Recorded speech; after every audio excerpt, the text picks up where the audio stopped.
In a moment echoing with history, the strains of an old Civil War melody fill the air, marking a profound occasion at the heart of Georgetown, Texas.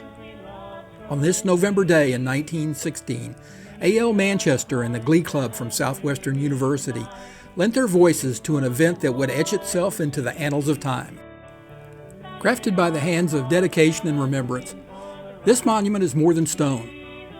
It is a living testament to honor the fallen, to honor the courage in times of strife, and to pay homage to the indomitable spirit that defined an era.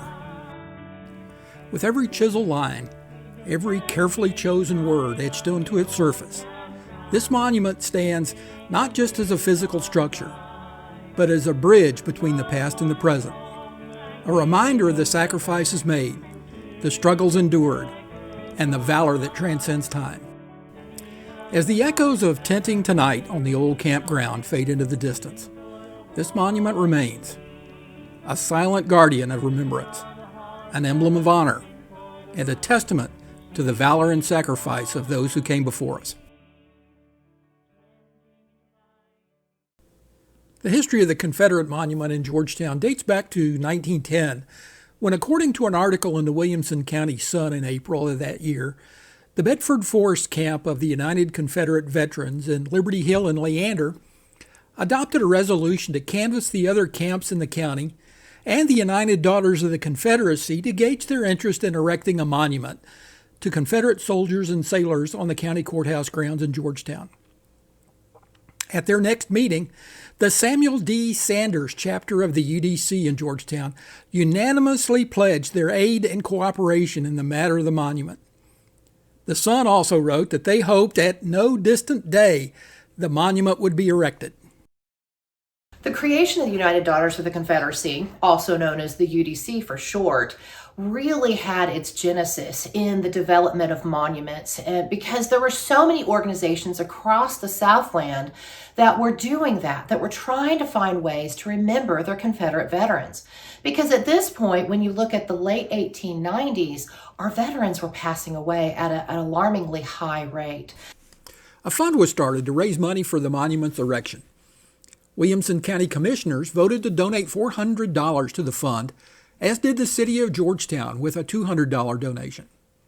Schools all across Williamson County raised money in a contest to see which school could raise the most money, and a minstrel show was held in Taylor to raise money for the monument. Local and national public officials donated, as well as local UCV and UDC members. Some of the local contributors included Judge T.J. Lawhon, whose father was a veteran and buried in the Marmaduke Gardner Cemetery, and Frank Roach, who was a veteran and editor of The Sun. William Mood, who was the son of Francis Ashbury Mood, a veteran and founder of Southwestern University, donated $5. And local businesses made contributions, including the E.M. Scarborough Company in Austin and the Georgetown Telephone Company. The McNeil Marble Company of Marietta, Georgia, who had erected most of the Confederate monuments in the early 1900s, was selected to build the Georgetown Monument. A revised design called for a 21-foot tall monument on a 7-foot base with a drinking fountain. With the design approved and funding secured, the McNeil Marble Company began work. As the unveiling of the monument approached, Georgetown is abuzz with anticipation. Schools across Williamson County are closing their doors, inviting children from every corner to take part in the historic event. Southwestern University has canceled classes, allowing students to be part of this momentous occasion. On November the 9th, the Williamson County Sun ran an article on the upcoming event. Tomorrow, Friday, November the 10th, will mark a red-letter day for Georgetown and Williamson County. The beautiful monument to Confederate soldiers that stands on the courthouse lawn will be unveiled and dedicated. Through the untiring work of the Daughters of the Confederacy at Georgetown and over the county, this memorial stands as a lasting testimonial to the bravery and patriotism of the Confederate soldier. The article went on to say, "There is general rejoicing over the county that the work of the devoted Daughters of the Confederacy has resulted so satisfactorily. This monument will also bear testimony to their faith and perseverance. Every citizen of Georgetown and the county, as far as possible, should be present to do honor to this important occasion.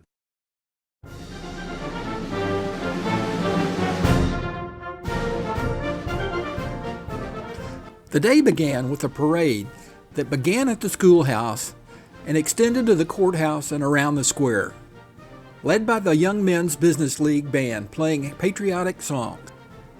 The band was trailed by 45 former Confederate soldiers, followed by members of the Daughters of the Confederacy, and then by school children and the students of Southwestern University. Williamson County Judge Richard Kritz presided over the dedication and, according to the Sun, made an excellent and appropriate talk. The purpose of this occasion, more than 50 years after the war, is not to rake up the ashes of the past and to rekindle the animosities engendered during the strife, but as true sons and daughters of Confederate soldiers, to express anew the love and reverence in which the South will ever hold them. The next speaker was Katie Daffin, five-time president of the Texas Division of the United Daughters of the Confederacy, and third Vice President General of the UDC. Daffin spoke about why the monument was erected. The purpose is not to keep alive any sectional bitterness, but honor bravery and patriotism. After Ms. Daffin spoke, Mr. B.C. Roach led the band and 1,000 school children in the singing of Dixie.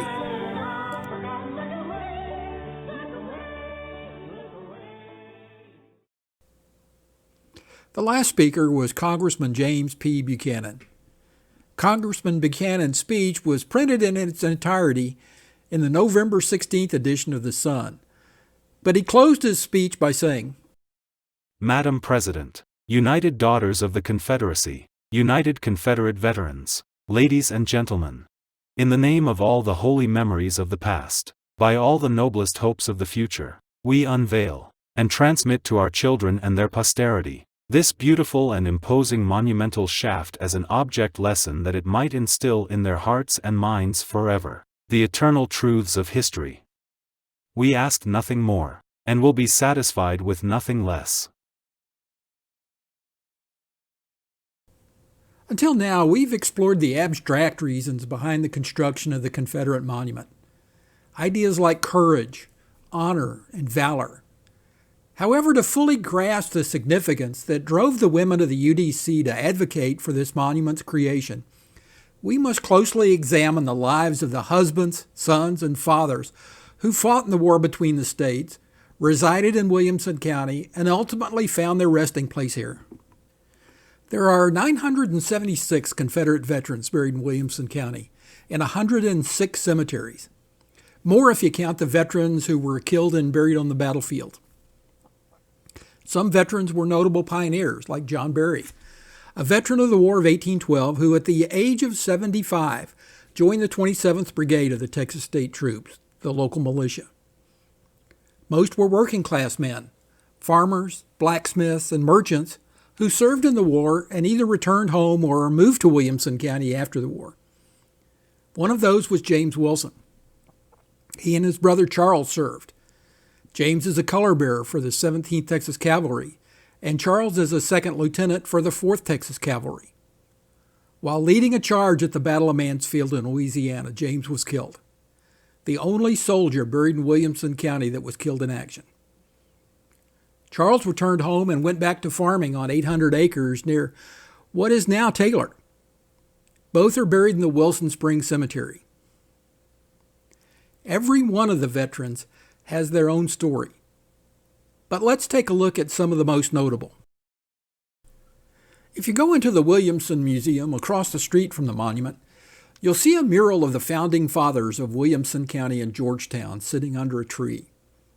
One of those is William Cornelius W.C. Dalrymple.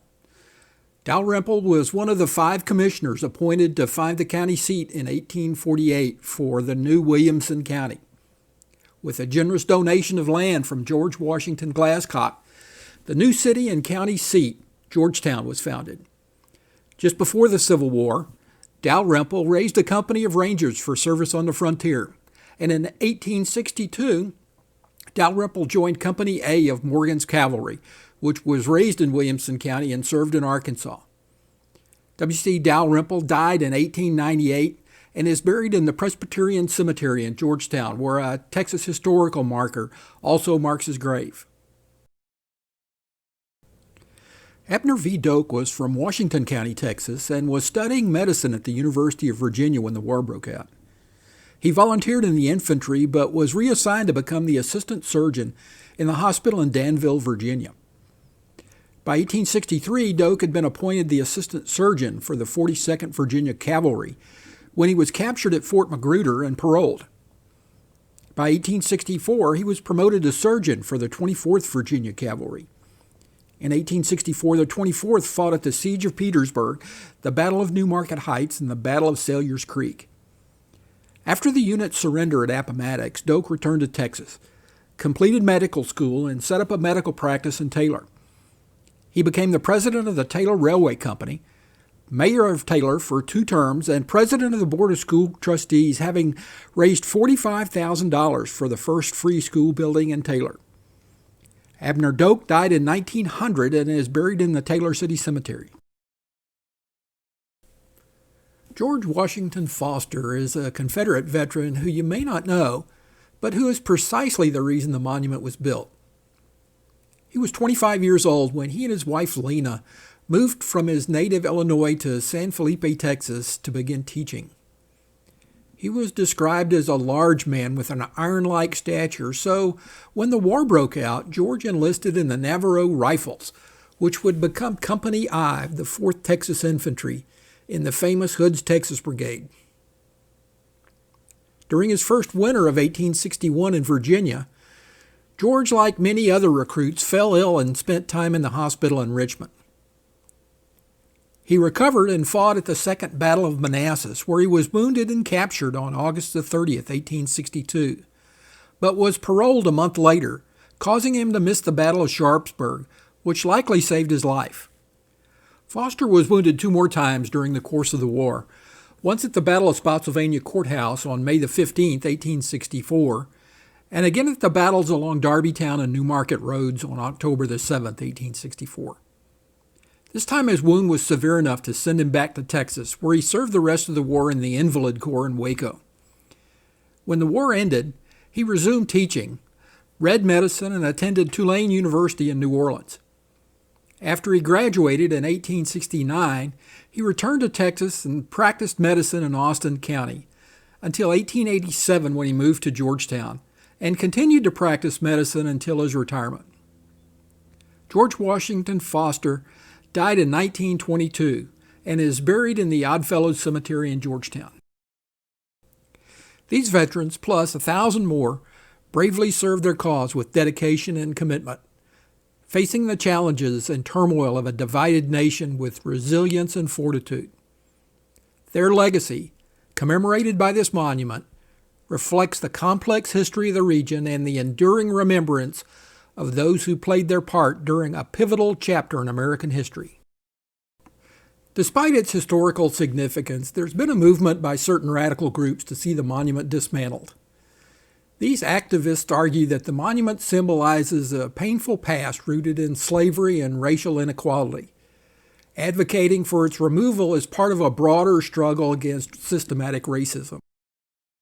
Opposition to this movement brands it as a vicious attempt by a vocal minority to obliterate history and Southern culture. The Williamson County Grays Camp of the Sons of Confederate Veterans have stood firm in the defense of the monument, maintaining a consistent presence to engage with the community. Their efforts focus on education and raising awareness about the historic context of the monument, aiming to foster an understanding of its cultural significance. Despite the activists' endeavors, the public response has been overwhelmingly in favor of preserving the monument, underscoring a deep-rooted division between a small minority of woke extremists and the majority of the public regarding the interpretation of history and the preservation of cultural heritage. The creation of Confederate monuments was intended to honor the bravery and commitment of soldiers who fought during a tumultuous period in our history. These monuments were constructed as tributes to the valor, courage, and sacrifice displayed by individuals who believed in defending their communities and their constitutional right to self-determination. The soldiers who are memorialized in these monuments were motivated by a sense of duty to their neighbors and communities, rather than a direct allegiance to the institution of slavery. Their participation in the war was driven by a complex array of reasons, including loyalty to their states and the defense of their way of life. Ultimately, advocating for the preservation of Confederate monuments doesn't condone slavery or the racism and oppression during the Jim Crow era. Rather, it recognizes the importance of confronting and learning from history, ensuring that the lessons, both positive and negative, remain visible for present and future generations to learn, reflect, and grow.